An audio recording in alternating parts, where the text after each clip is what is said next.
If you look on the verse 41, just about the prayer, I think this is really interesting. It's on page 1020. It says, seest thou not that it is Allah who praises all beings, whose praises all beings in the heavens. I have a problem with these kind of translations. I'm just going to do my own here. Haven't you seen that it is Allah that all beings are praising, from the birds in the heavens and the earth, وَطَيْرُ صَافَّاتٍ, and even the birds in flying, and everything knows its prayer. قَدْ عَلِمَ صَلَاتَهُ كُلٌّ قَدْ عَلِمَ صَلَاتَهُ وَتَسْبِيحَهُ. Every creature knows his prayer and his praise. So this is really interesting in the idea that every creature is in an act of worship, and it knows how to do that. The bird knows how it's supposed to praise, right? And so for the Muslims, when they look at creatures, they really see that these creatures are all glorifying God and have a prayer that they're doing. So, the praying mantis has its prayer. The cat has its prayer. I mean, you can see the cat in a state of meditation, when it's there just purring away and doing. I mean, it goes into a really interesting state. And in fact, Zen Buddhists, traditionally talk about the cat and its meditative state. That you can learn Zen from a cat. If you want to learn how to do Zazen, you watch a cat. And then that the human being is somebody who does not by nature know his prayer. That the prayer is something that is taught. And this relates because the human being is a creature that has intellect, that has consciousness, that it is not inspired, or there's not an intuitive. Although many people will feel some type of desire to pray, and will pray, and many people even outside of traditions in this culture at some time in their life will attempt to pray. For the Muslim point of view, there is a way of praying, and that way involves the body. And there is an importance of the idea of being in the body when one prays, because the Muslims have always really avoided a type of Cartesian dualism of mind-body. And we believe in the bodily resurrection.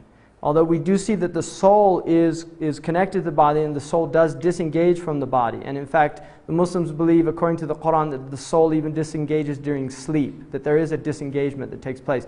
But there is an idea that the body is also part, that we should not deny our bodies.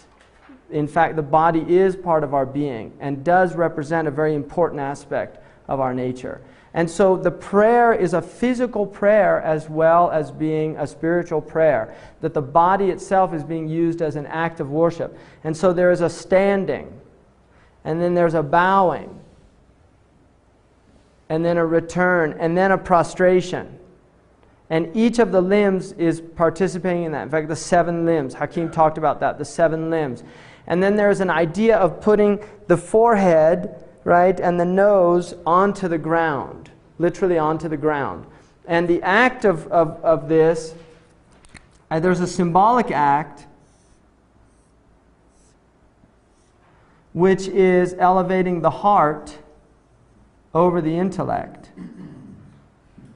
That there is an idea that in the act of worship, that we are submitting the intellect and we are elevating the heart, because the heart, according to the Muslims, is the organ of cognition, and what it was created to do was to come to know God. It was to come to know God. So this is just, this is something some of the scholars have mentioned. It's not really, it's just a symbolic type of. And then the prayer that I didn't mention here was the afternoon prayer. At the point that the sun reaches a point where the shadow will cast the like of a thing plus whatever the shadow at the meridian point was.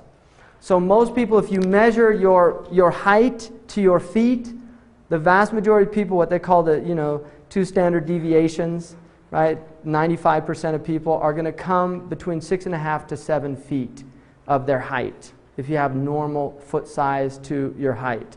So if you literally lie down and put a quarter at the tip of your head and something at your feet, and then you see and measure it, and you go 1, 2, 3, you'll find that your height will generally be about 7 feet. And so for the traditional Muslims measured the sun with their body, which is again using the body as an act of worship, because measuring the sun's shadow is considered an act of worship. It's part of remembrance of God. And so you would go out, if you knew, for instance, like right now, for me, the meridian, the Dhuhr prayer, is my shadow is about 2 feet. So I would add to that 7. So when my shadow reaches 9 feet, Asr time has come in, this prayer. So I go out at about 5 o'clock and I measure it, and I'll find it's 9 feet. That means I can pray Asr. All right, so that is the afternoon prayer. So those are the 5 prayers. The sunset, the evening prayer, which is called Isha, the dawn prayer, which is called Fajr, which literally means dawn, and then the post-meridian prayer, which is called Dhuhr.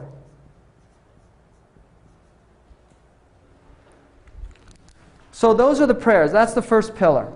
What you will do, or the second pillar, not including the Shahada. What you will do is you will 5 times a day stop everything. In Muslim countries, traditionally, people left their shops. I mean, this is less so now because Muslims are being secularized like everybody else. But traditionally, and you can still find this in some countries, Muslims will leave their shops. Oftentimes they didn't lock them. They would literally put drapes, because for somebody to steal while somebody was praying, even a thief had a sense of honor there, right? That was not a good thing to do. And it's interesting that traditionally many, many court cases were decided based on what's called a oath, where the judge would say, do you swear by God that you're telling the truth or lying? Historically, many court cases were solved because people were quite literally afraid of bearing false witness or lying in that. And they would say, I can't say that. And that would literally end the trial. Many cases like that historically. So traditionally people did have a sense, that there were certain things. Even the thief had honor.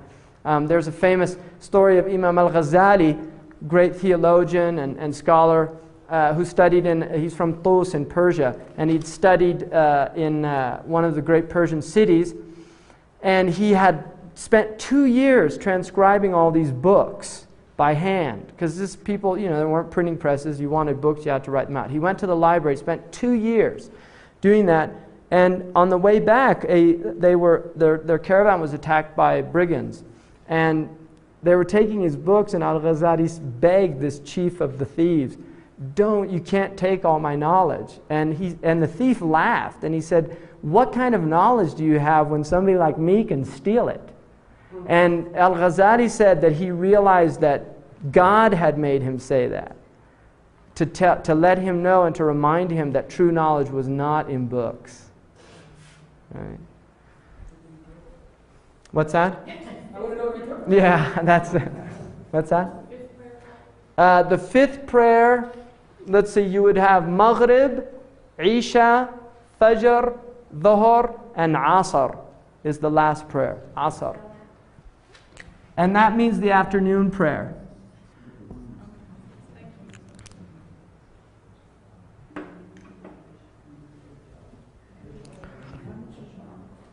Now, just to let you know what the Muslims are encouraged to congregate for the prayer, but they don't have to. It's very highly encouraged to congregate.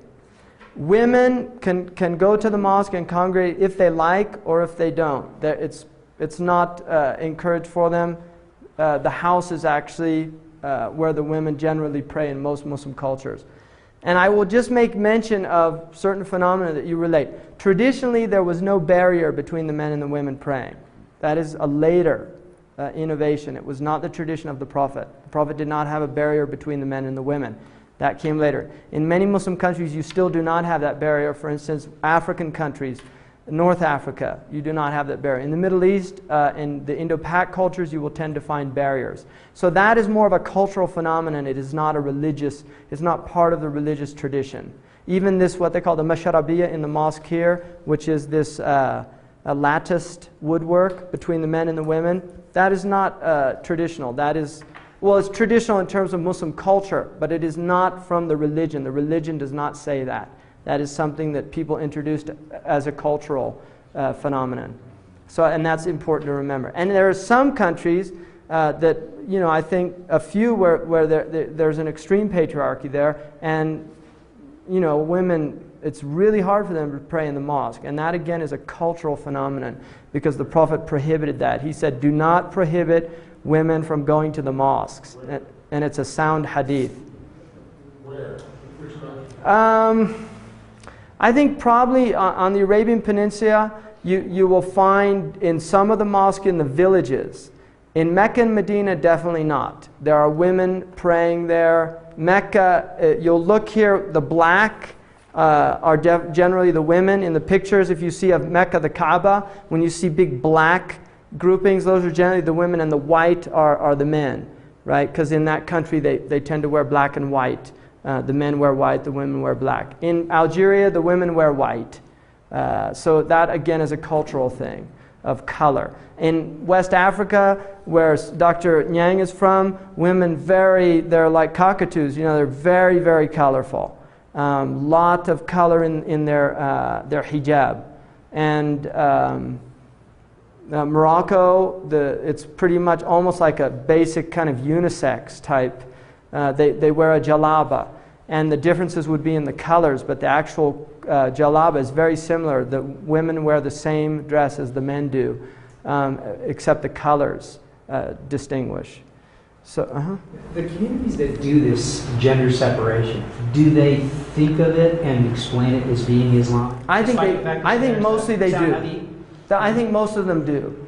You know, and you get, you know, I mean, patriarchy is a phenomenon worldwide, and we are as susceptible to it as any other culture. I think there's been a lot of artificial mechanisms at trying to break it down, but nonetheless, you know, there's still a lot of remnants. I'll give you some examples. In Muslim law, and Ruqayya is going to talk about this, but in Muslim law, a woman does not have to serve her husband in her house, and she cannot be forced to.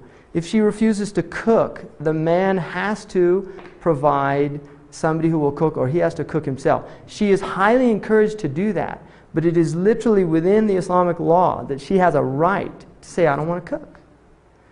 Right?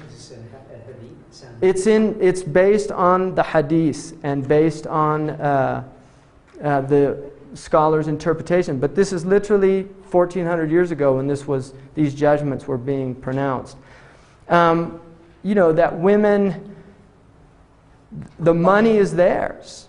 If a woman earns money, she can actually go to a qadi. If the husband takes the money from her, she has a right to go to a qadi, and because it's a crime. It's not his money. Any money that comes into hers is hers, whereas the money that the man earns, a portion of it has to go to the woman by law.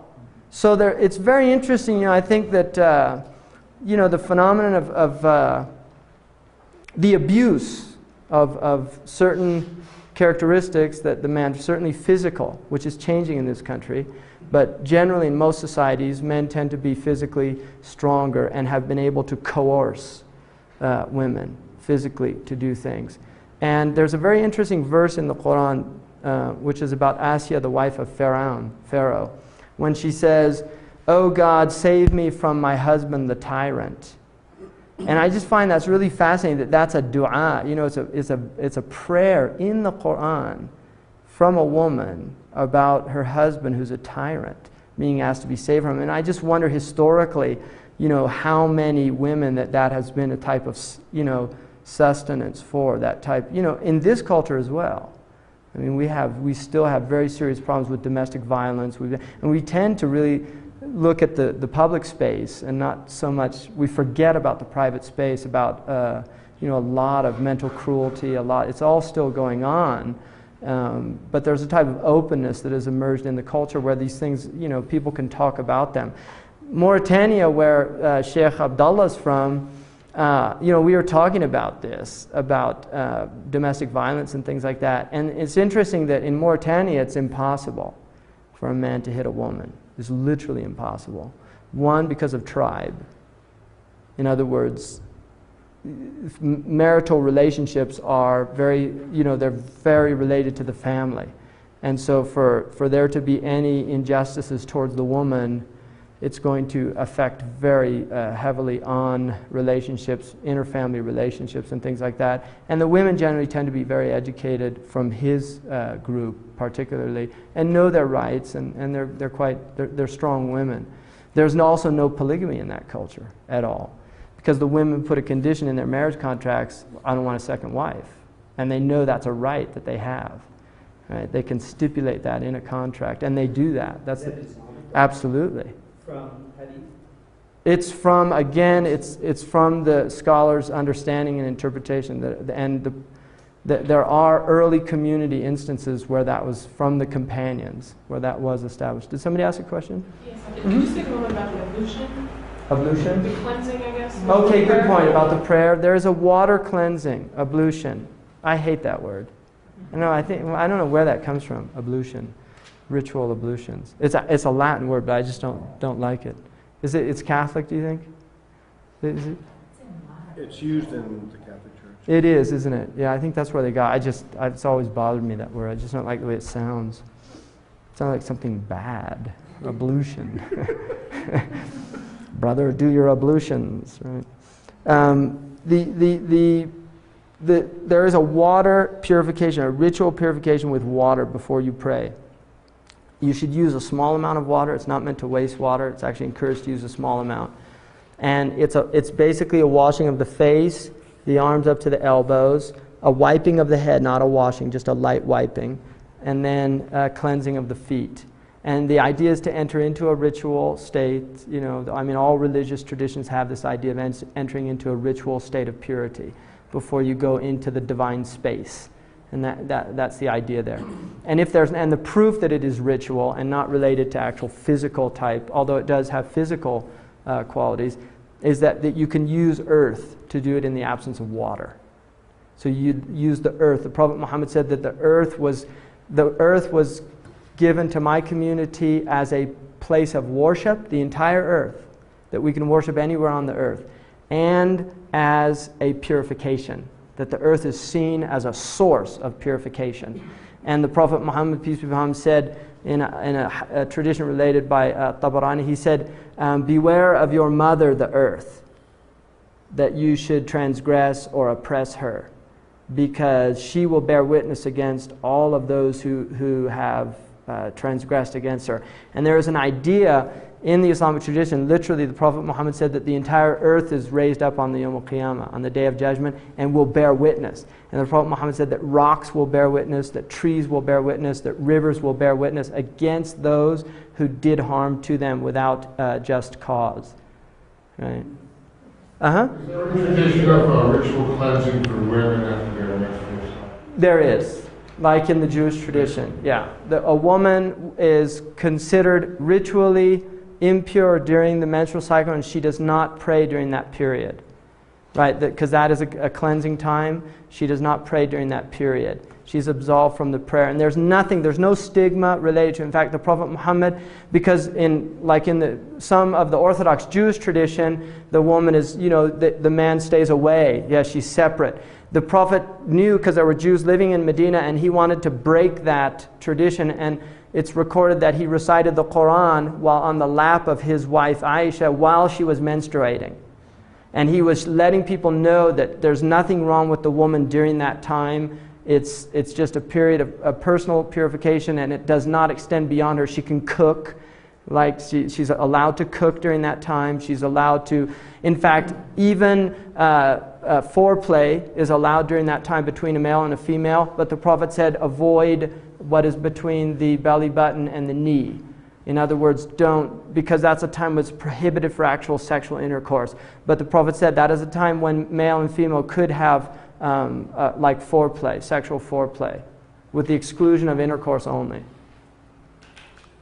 So, any questions now just about all that's transpired? Was there a number of times, repetitions for the evolutions? Good, yeah. 3 is encouraged. 1 is what's obligatory, and 3 is encouraged. No more than 3. It would be discouraged after. Is there anything to the notion that certain sects wash their hands from the hands to the elbow and others from the elbow? No. One way. There's one way to do it, which is down like that. I mean, pretty much all the schools are the same on the wudu and the prayer. The prayer, there's some difference, like Maliki school prays with the hands at the side, and also the Shia pray with their hands at the side. The other schools pray with the hands here or here, some up here. So you're going to get slight variations, but the basic movements are the same. And some will move their finger to concentrate in the last part of the prayer, and some won't. Do they do the left hand first and then the right hand? Right hand, always right to left. In the Muslim tradition, left, it's cosmological. Left, I mean, in Latin, sinistra is left, right? There's always this idea that left is kind of sinister. It's the bad side. In the Muslim tradition, it's not like that. There's not a stigma like that about left hand. Like in Europe, there was a stigma related to being left-handed. And people, I mean, my mother she went to Catholic schools. She was left-handed. She got the ruler until she learned to write with her right hand, which now we know is actually damages. That's one of the things that some people think are result in learning disabilities and things like that, because there's a confusion that takes place in the body as a result of that. But in the Muslim tradition, there's no stigmatism related. Like, I'm left-handed. Omar ibn al-Khattab he wrote with his left hand. There's no stigmatism attached to that. But people are supposed to eat with their right hand. The left hand is used for cleaning, like the urine and cleaning the feces. Right? So the right hand that's why you would never shake with your left hand. You would always shake with your right hand. So in Muslim cultures, the right hand is very important.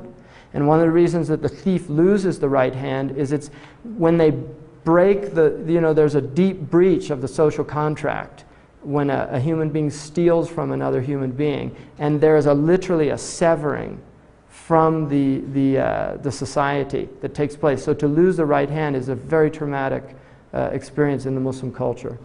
Is there any linguistic parallel between the right hand, the word right, and the word law, as there is in the number? Absolutely, yeah. Right, yameen, means, it's like an oath is called swearing, a yameen, right. I swear that this is true. You're swearing with the right. And also, yuman is a good omen.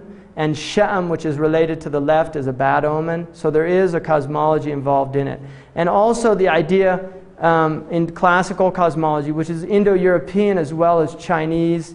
In the Chinese cosmology, the south is yang, which is over, and the north is yin, which is under. The same in the Indic, the Dravidian culture and the Indic cultures, that the word for south is in Sanskrit relates to over or above, and the word for north is under. And classically, maps were generally put the south on the top. And you will notice out there that Al-Idrisi's map puts Africa on the top and Europe on the bottom. There was a switch with the European cartographers when they kind of realized that there's some philosophical implications here, being under or inferior as opposed to being over and superior, and they literally switched the maps around. But the book that a lot of European cartography was based upon was the Book of Roger, which was done by Al-Idrisi for the Sicilian king of Sicily, Roger, and he had his maps with the south on the top, which is related to facing the east in the morning. So the back is called Gharb, or the unknown, which is west. The east is called the Mashriq, or facing the radiance of the sun. The south is called the right, like Yemen means the right. It's also the southernmost place in the Arabian Peninsula. And Shamal is from north, which is from Shimal, which means left. So north is considered left to the human body. In terms of this is cosmological, in terms of cosmology. So the north would be under the south. And the Muslims traditionally did their astrolabes with the south as the projection was from the south, looking up to the sky. Any other questions? You said earlier that in some countries or cultures it's difficult for the Muslims to be reflective about their religion. And I was wondering if you could enumerate some of the reasons why it's difficult to do. Well, because I think people in the Muslim culture, it's just a given that you're right. You know, like it used to be that way in this culture. You know, it was just given. Christianity was true. Everything else is false. That's just a given of any culture that has a dominant religious teaching that still has power and influence. And certainly Islam is still in that position in the Muslim world, where to question or to really think, why am I a Muslim? You know, other than the fact that I was born here, that most people won't come to that. There would be judgment. There would be social stigma, for one. But see, I don't even think that should negate. Even if there was, it's still important to reflect and think. You know, I mean, you have always had people within cultures that have questioned things. I mean, there were always people in the Christian tradition that remained Christians, but they could still challenge the culture. Sometimes they were burnt at the stake, other times they weren't. But the point is that there were people that would say, you know, is this right? Or is what we're doing right? I mean, that's an important human question. And this is just a lot of non-reflective people. And then I think there's a lot of encouragement for the absence of reflection for social political reasons. You know, I mean, in this country, you know, we're a country of entertainment. People know massive things about sports and basketball and baseball and football, and adults that can give you brilliant analyses of, you know, why this team's going to make it to the Super Bowl and have all their stats at hand, and they don't have a clue about the national debt or why we're paying over 50% of our tax dollar to interest on our national debt, or why our schools are literally crumbling before our eyes, why there's children killing children. Why, you know, really, there's just not a lot of emphasis on analyzing, on thinking, on seeing. So, you know, we're as much, I think, you know, the Americans, we tend to delude ourselves often. I mean, you're all educated people, so it's probably not the case, but there's certainly a lot of people out there that really haven't given a lot of thought, that they're much more obsessed with, you know, the latest entertainment, what the latest movie is out there, you know. The Romans controlled their societies with bread and circus, right? Bread and circus. It's a very common political way of maintaining What's the specific rationale behind prohibition of eating pork? Of pork? Okay, rationale, there are two things in the Sharia that are understood by the Muslims. One is that there are some things that we know why, and there are other things that we don't. The things that we know why with absolute certainty are those things that we're told in the Quran or in the Hadith that that's why it was prohibited. For instance, in the Quran it says, do not go near sexual perversions because they are foulness and they lead down a terrible road. So illicit sexual relations, the idea is that they will lead down a terrible road. There's a hadith of the Prophet Muhammad that perversity will never manifest in a people except they're afflicted with diseases and illnesses that were unknown to previous generations. So the Muslims would see that, you know, that breaching sexual laws that are given by God from the Muslim perspective there are consequences. In other words, that the moral realm has laws that impact us at the biological, at the psychosocial level, just as there are physical laws of cause and effect and things like that. Right? So Muslims see that morality is not this arbitrary thing, that there is a reason, right? And this is the way the Muslims view it. And I think a lot of Christians have that feeling too. I mean, a lot of Christians point out that if you are monogamous, you will not, you know, if two people who are both virgins enter into a marital situation and do not breach those boundaries, they're not susceptible to venereal diseases. It is a simple fact of biology, right? So that's at one level. Now the other level is that there are things that we don't know why God has said don't do this. And the reason that the scholars say is that there are some things that he has not told us is because it's, one, a test, that will you do it even though your intellect is not fully capable of comprehending the wisdom behind it.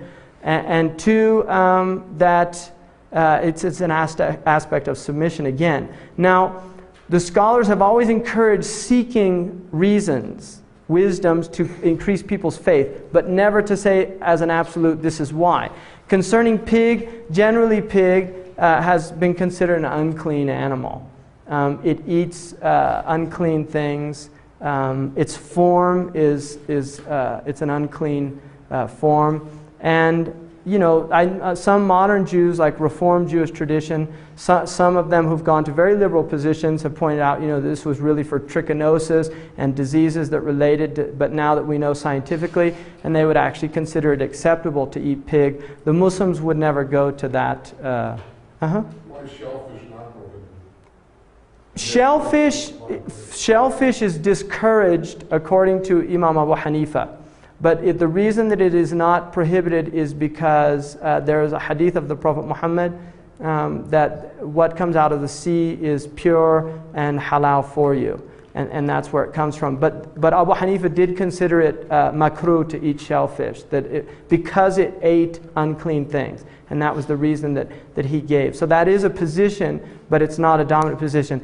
And again, one of the things that the Quran mentions is part of the Prophet's message was to lighten the load of the previous dispensations. So there are actually some lightening of loads concerning what was binding on the Jewish tradition, because from the point that people were getting weaker at maintaining the guidelines of God. And so there was kind of making it easier for people for this last stage of human existence, because people do not have the same spiritual capacities as the ancients did. So there's that idea as well. Any other questions about this? So we'll go on to the next pillar, which is zakat. The word zakat means, it comes from a root word which means to purify. And the idea is that it is a purification of your wealth. Everybody in accruing wealth will have some either clearly doubtful or even really doubtful aspects to the accruement of wealth. So the idea is that zakat is a way of purifying your wealth. And the Prophet Muhammad was prohibited the taking of zakat for his own family. They cannot be recipients of zakat, Bani Hashim.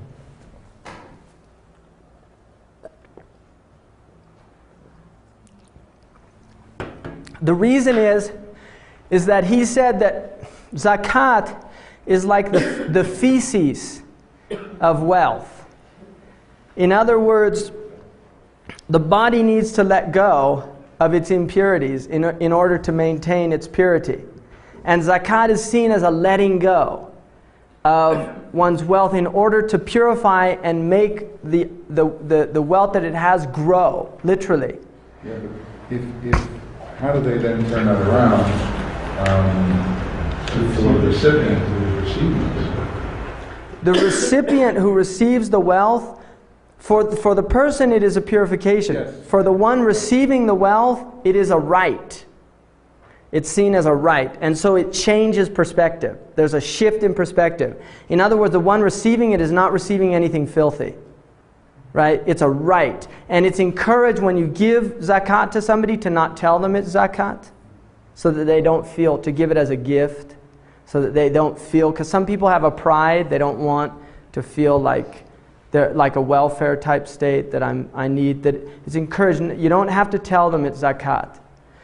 It's also encouraged to give it smiling with as seeing that it's an honor. So the person giving it, these are in the books of fiqh related to giving zakat, that you're supposed to give it in humility, not in arrogance. That you give it to the person literally feeling like you're honored to do that thing. And the Prophet said one of the signs of the end of time is people will consider zakat like a fine. In other words, they wouldn't see it as an honor, but rather as like taxes nowadays, right? Have to pay it. Clearly both parties involved, both sides know kind of what's going on. I mean, don't they have an understanding of I mean, like say it's... I've given zakat many times in which the people had no idea that it was zakat. Oh, really? Absolutely. Many times. How would, like, is there any example that you can give of, like, how would that... Well, Muslims, I think you'd be really surprised at, the generosity of Muslims that are practicing to other Muslims. They're very generous. If within a community, like in my community, for instance, we had a man who recently lost his job, and I found out about it, and I knew that he was in a hard condition. I contacted a few people, and in one day we raised $4,000, and I gave that to that person, right, just to help him for the next couple months until he could get a job again. And I didn't tell him. I said, this a gift, Now there were people that gave it as zakat, but I didn't, I don't have to tell them it's zakat.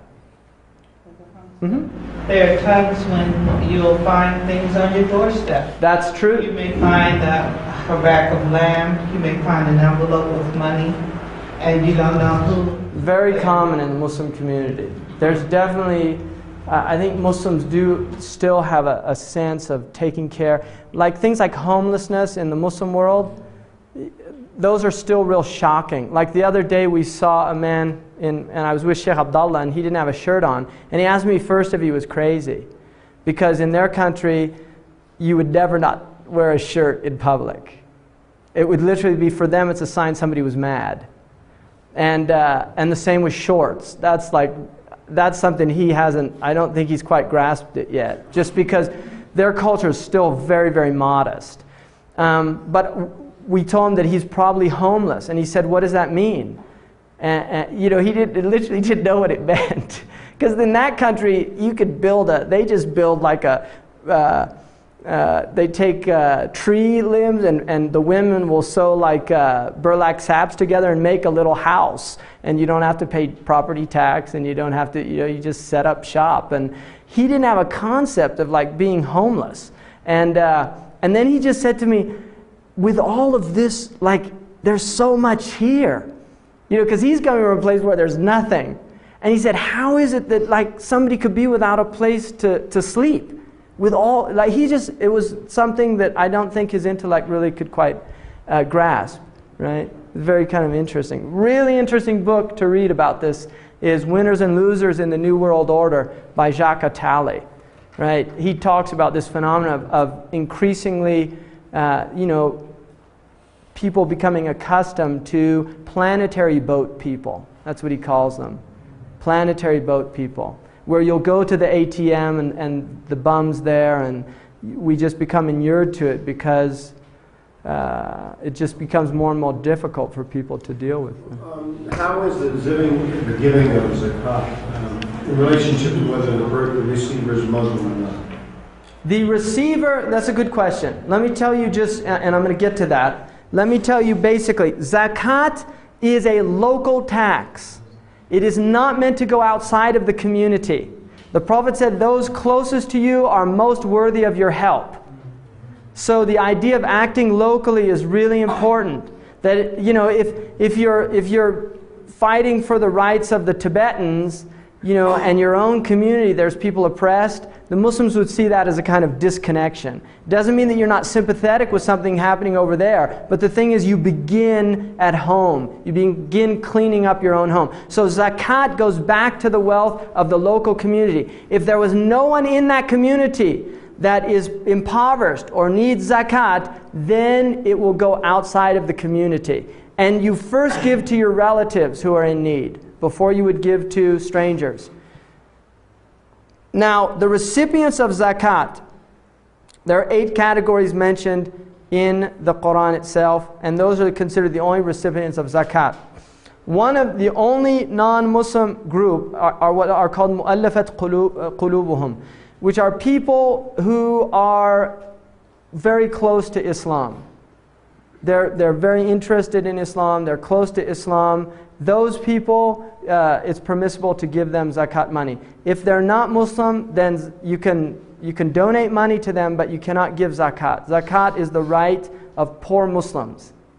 In other words, the idea that you take care of your own before you go outside. But traditionally, the Muslims in the early 19th century, during a famine in France, the Bey of Tunis and Algeria sent wheat to Europe to help relieve the famine.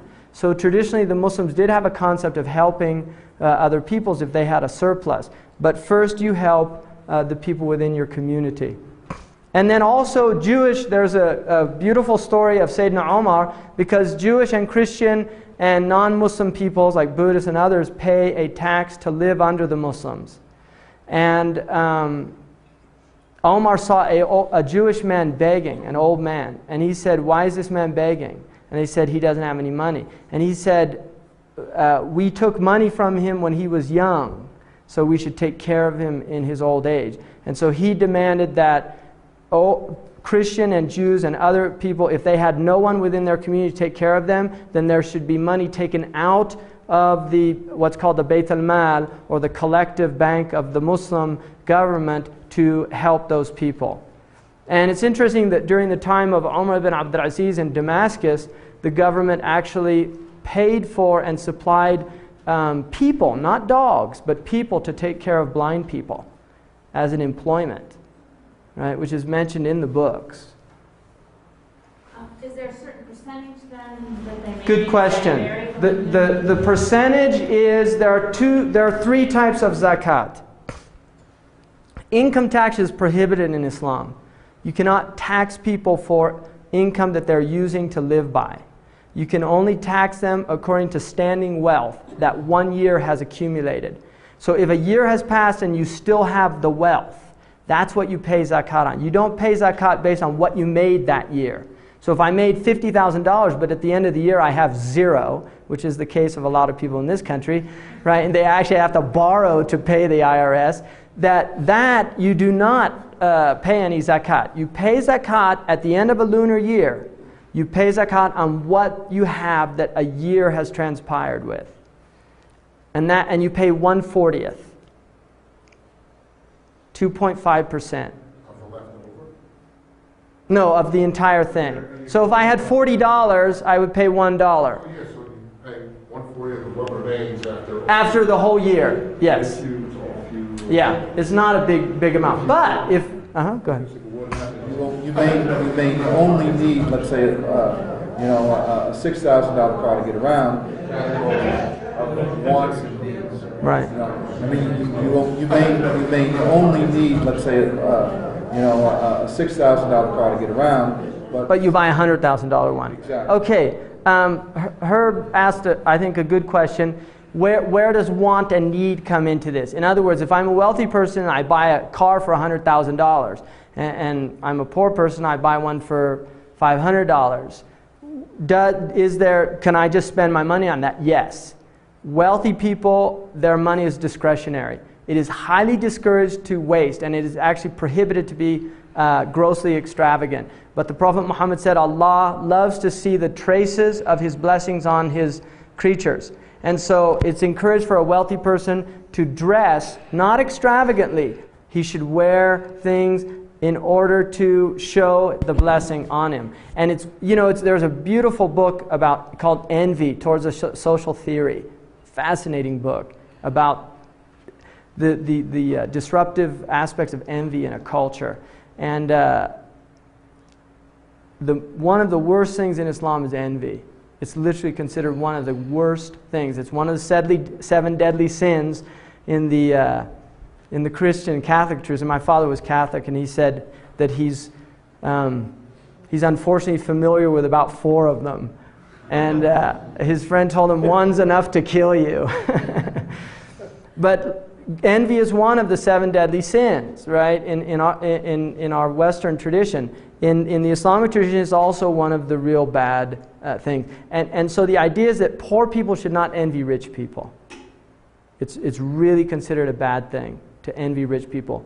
Poor people should thank God. In fact, the Prophet Muhammad said, in terms of your worldly condition, always look to people below you. And in terms of your otherworldly condition, always look at people better than you. So in terms of righteousness, piety, look at people that are superior to you, that you might never become deluded about yourself and you always want to improve. But in terms of the material world, look at people worse off than you so that you feel grateful for what you have. Just briefly, what was the book that you said was, you mentioned the influence, the effect of envy? Yeah, it's called Envy Towards a Social Theory, and it's a German author, and I can't remember his name right now. I actually just got the book a couple months ago, and so I don't have the author's name yet. If there's no income tax and zakat is determined on somebody's net, it's like a capital gains tax more. It's like capital at the end of the year. Okay, does the zakat satisfy and fulfill the needs of the poor? Is it their poor due? There is a scholar in Qatar who has proven that if zakat was paid in the Muslim world, there would be a gross surplus of wealth today. It's very interesting because there's also zakat of agriculture and livestock. So agriculture has 1/5. Now the World Bank estimated that if 2% of the world's agricultural crops were taxed, 2%, that there would be no hunger anywhere. Now Islam says 5% for irrigation that you did yourself, 10% for agriculture based on natural irrigation like rain and things like that. So if you didn't work, you pay more. If you did irrigation, you pay less.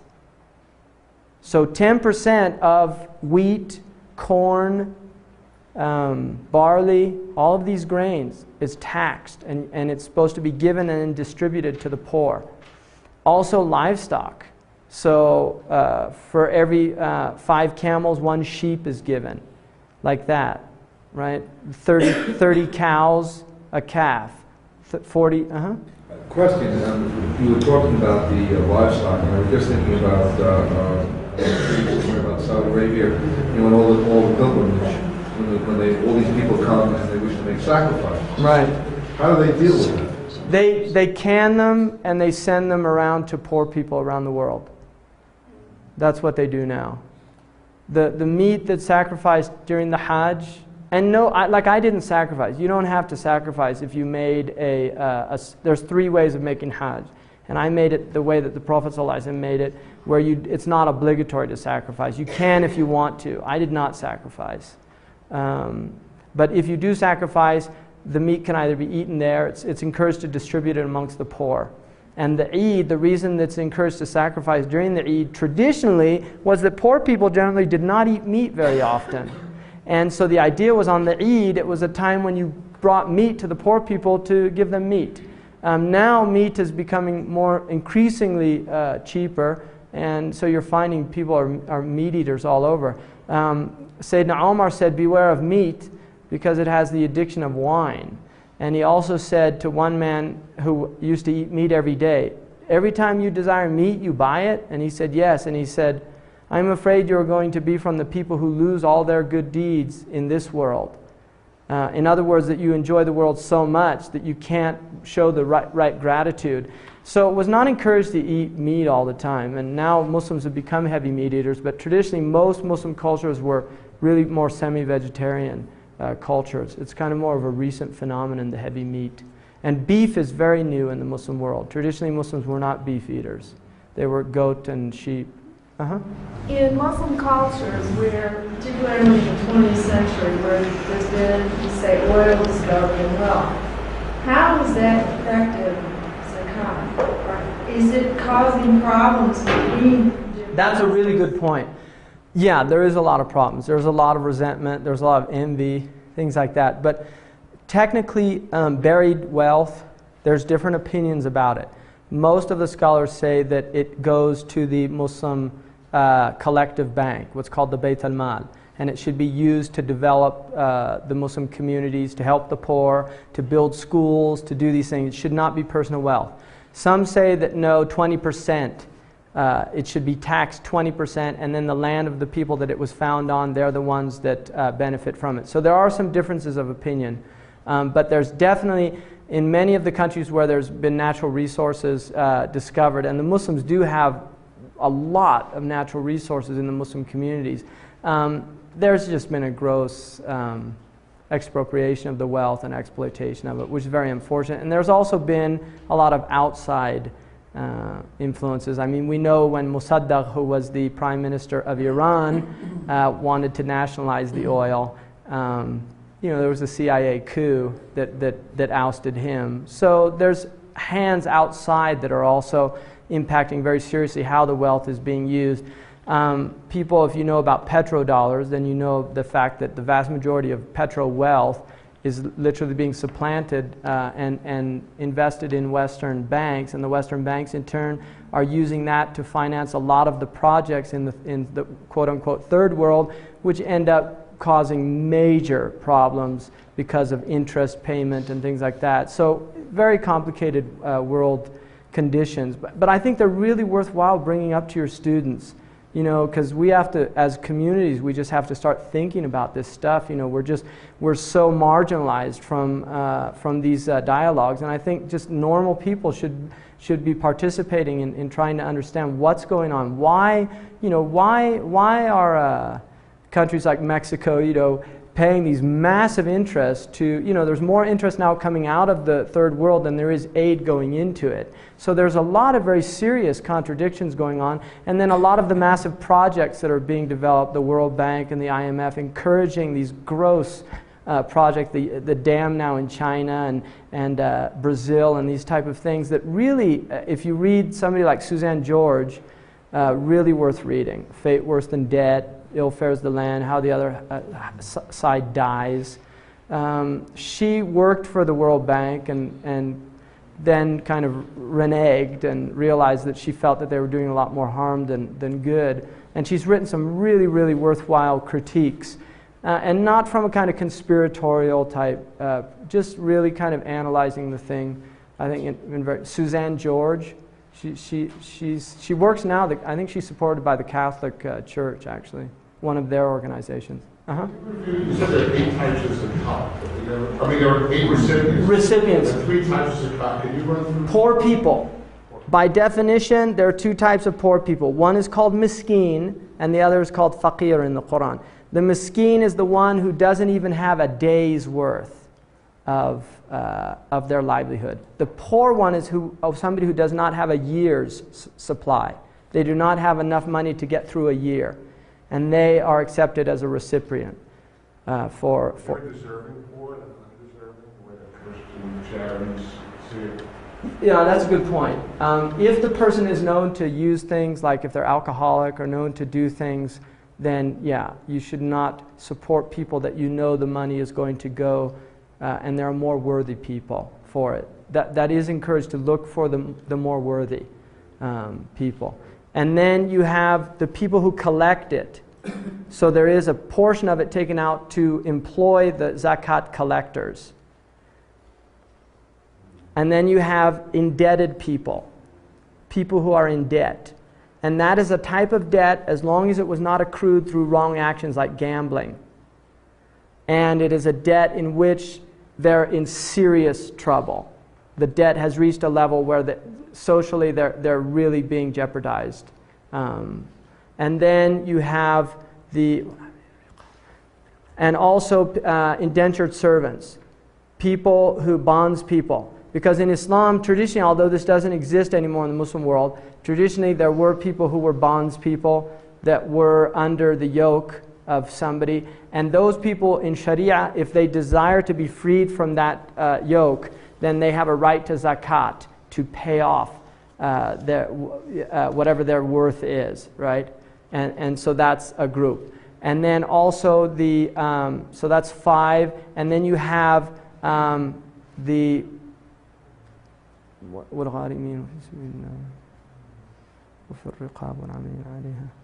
and then you have people, the Ibn Sabil, who is somebody who's traveling, and this is also pre-ATM, because he can be a wealthy person as well. So it's somebody who's traveling and they were robbed, and they're far away from their home and they don't have access. And it still happens because ATM isn't, right? 80% of the world still doesn't have telephones, by the way, right? So here we forget about that, right? But it's for somebody who was traveling and they lost their wealth. Those people are asked they're permitted to get to receive the zakat. And then for people who are called mu'allafat qulubuhum, which are either near Islam or they have just come into Islam, and you can give them zakat as a way of binding their hearts to the community. And then the last group is fi sabilillah, which are people who are defending the homelands. So anybody who is defending, like jihad, like the Bosnians. When they were fighting, many people sent their zakat to Bosnia or Afghanistan, for instance, right? And there are many people, I think, that support the Palestinians, viewing that as a valid, struggle, things like that. So that's basically those are the recipients, according to the Quran. I would think that the answer to this would be no, but if you're an American Muslim and you're paying 35% income tax, you also pay 2.5% wealth tax? Absolutely. In fact, more so. Some of the scholars have said if you're giving 35% to the American government, which is using a lot of it for things that you should probably give another 35% just to counterbalance, and then pay zakat on top of that. A lot of Muslims have a lot of cognitive dissonance about taxes in this country, particularly immigrants who, their countries are, there's just a lot of problems going on, and they feel there's a lot of cognitive dissonance there, because of such a huge portion of our taxes go to military. I think 54% is still allotted to defense and military budgets and things like that. I mean, what's education? 17%? Is it even? No, I think it's what? 17%? It's about 17%, right? So, but again, if you're in a country, you have to follow the laws of the land. So it's actually prohibited if you come into a country by Sharia, even though the laws are against Islam, you either have to make hijrah or you have to follow those laws. It is prohibited, like it would be prohibited for a Muslim to cheat on the income tax, given that is a law in this country. They would either have to leave or they would have to pay it, because the conditions of coming into the country, one of the conditions is that you'll obey the laws of the land. And the Prophet said, the Quran says that fulfill the trust that you have given to its people. So when a person comes into this country with a visa or a green card, and it says you're expected to obey the laws of the land, then you are expected to. So it's actually a breach of Islam not to. And that is something, unfortunately, some Muslims aren't aware of. I just want to clarify one point. I heard two different things. One, that it cannot be for your own family, and the other, that it's first to be for your own family. No, it can't be for your own family if it's like a trick. In other words, I give my wife my zakat, she gives me her zakat. No, it's to your family if they're poor and worthy. Then they should be the first recipients. Now the government does have the right, if there was a valid Islamic government, they do have the right to collect zakat. That is a right of the government, and the government would distribute it. In the absence of government gathering of zakat, then it is an individual responsibility on the Muslims. How do you determine what is a valid government? Well, any government that has that has the authority is considered valid. If there's it's prohibited to go out against the government. Like revolution is actually prohibited in Islam, in the Sunni tradition, not in the Shia tradition. They do have a difference. I mean, that is an important distinction. The Sunni tradition believes that they have a right to fight and oppose an unjust government, whereas the Sunni tradition says that the people should be patient and ask God to change the conditions and rectify themselves, but they should not actually physically bear arms, because that would lead to a greater tribulation than the actual injustice, which is bloodshed amongst people. So in the Sunni tradition, it's actually like what's happening in Algeria, for instance. That's prohibited by Islamic law to do that. And that is the classical Islamic view. And the group that goes out are called Khawarij, which are the seceders. And you can find them historically. There's always been groups that have said that. But the traditional Sunni position is that you cannot go against the ruler.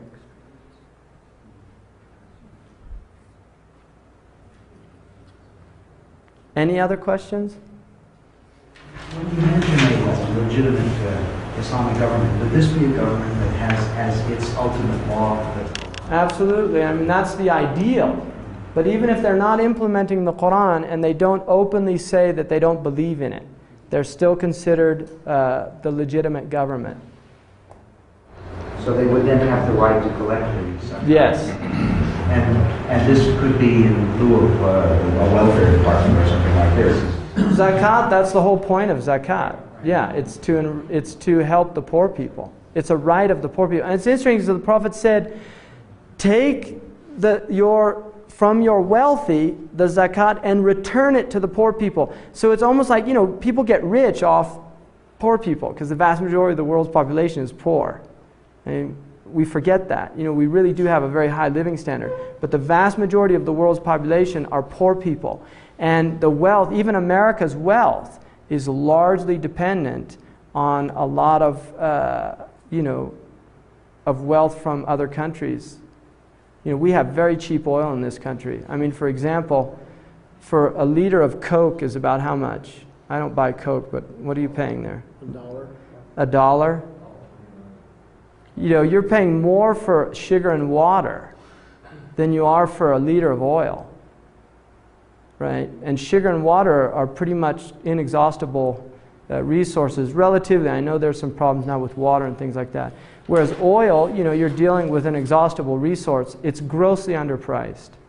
Oil is grossly underpriced. I mean, we're paying $1.40 for a gallon of gas. It'll take you 30 miles, 40 miles, and you pay relatively the same amount for a bottle of sugar water that's going to rot your teeth and give you diabetes, So it's really interesting that oil is so cheap. And, oil should probably be around,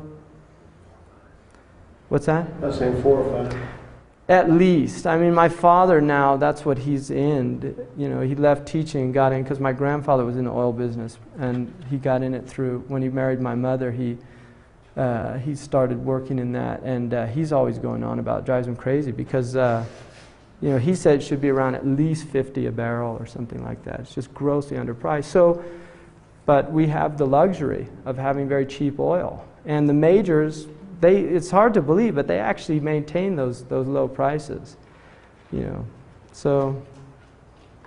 And the exploration in this country it's unbelievable how difficult it is to explore oil in this country. There are still lots of oil reserves in this country, and most of the old oil fields of the 1930s and 40s were very shallow. They didn't have the technology to go down several miles. They just would go down very short amounts. But oil it's really discouraged to explore oil in this country, and most of the majors are just not interested anymore. Because they're making so much money off. It's more expensive. It's much cheaper to buy underpriced oil from the Arabian Peninsula than it is to explore and exploit the resources here. Mm-hmm. I know you want to cover the last couple points here, but let me just clarify one thing.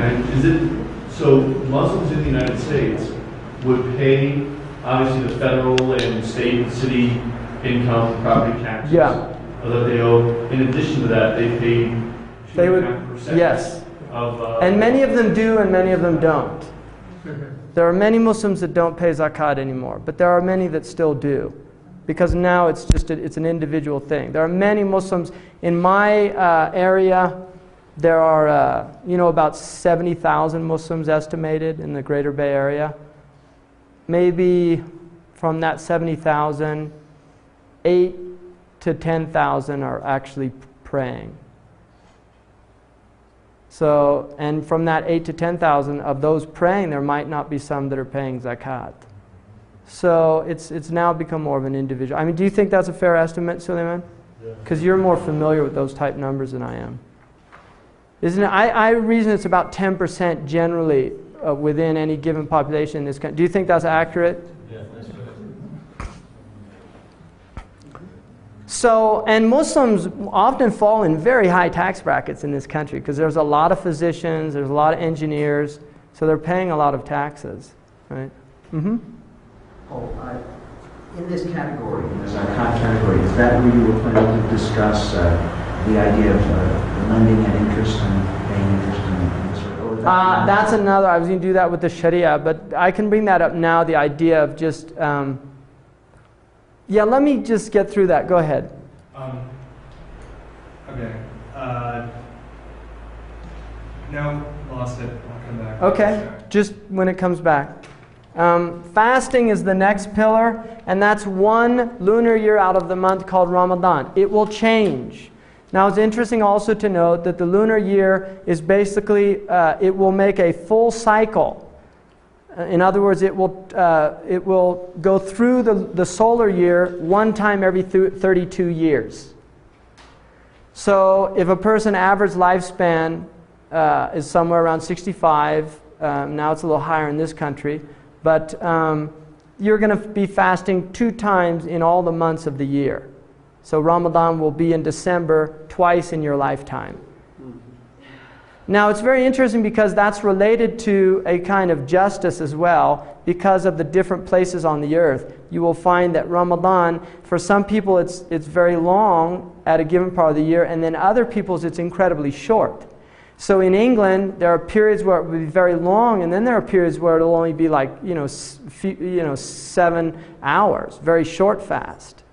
And then in the middle part of the world, it's actually quite reasonable. It's usually around 12 hours if you're near the equator. So in the winter, they're very short days. In the summer, they're long days.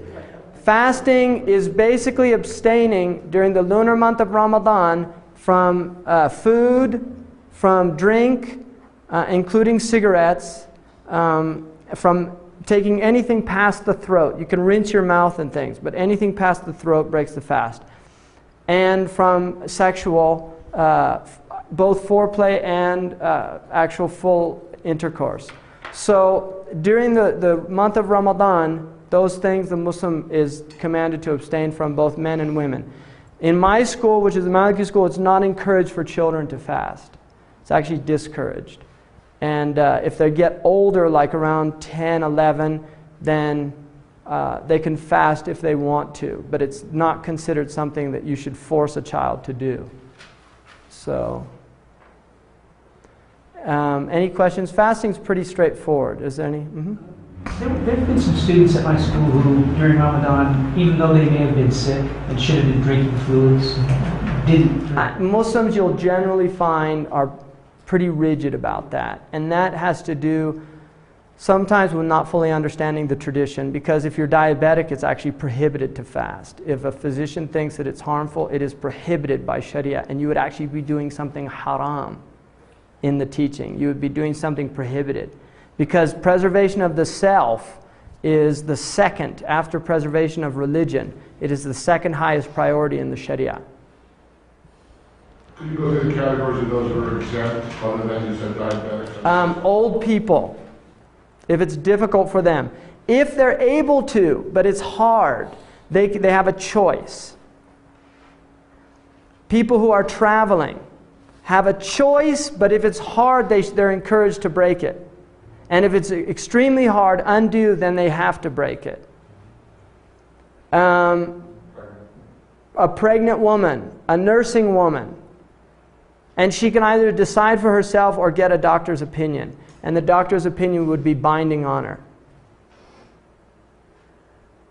Anyone who has a physical illness, like diabetes, or they have to take medicines regularly throughout the day. Now some scholars have permitted like asthma inhalants, that does not break the fast. There's a difference of opinion about that, but my sheikh gave a religious opinion that it did not break the fast because it went into the lungs. And smoking broke the fast because it was unnecessary, right? Which a smoker would definitely disagree with that. Soldiers, right? What's that? Soldiers. Good point, yeah. Somebody who was fighting, and they needed their physical strength. Now, Hakim Ali Jawan, it was kind of became national news because he was fasting during the playoffs. And, it would be prohibited really for him to do that, to break his fast. Because it's a sport. Right. That's why. If it was a valid job, like it is permissible, for instance, if there was a harvest that had to be done and they could not do it fasting, and they would lose the crop or something like that because of that, some type of situation like that, then it would be actually permissible to do it. What are the hours of fast? Fasting goes from the Fajr prayer, which is dawn, until the sunset prayer.